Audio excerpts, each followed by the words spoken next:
কিরাম মরিছে রে, কিরাম আহত হইছে রে।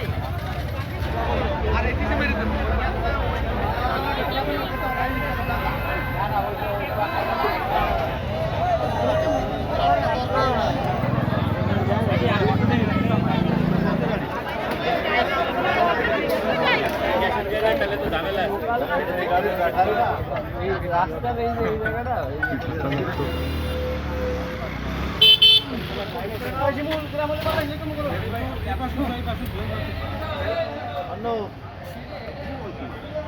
আমি তো ওই যে থেকে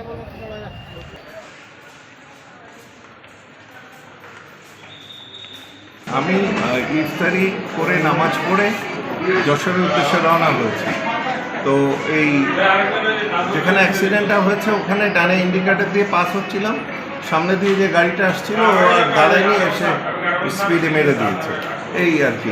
আর তখন আমার স্ত্রী, আমি, আমার বাচ্চা তিনজনই অসুস্থ হয়েছে, মানে প্রচণ্ড ইনজুরি হয়েছে।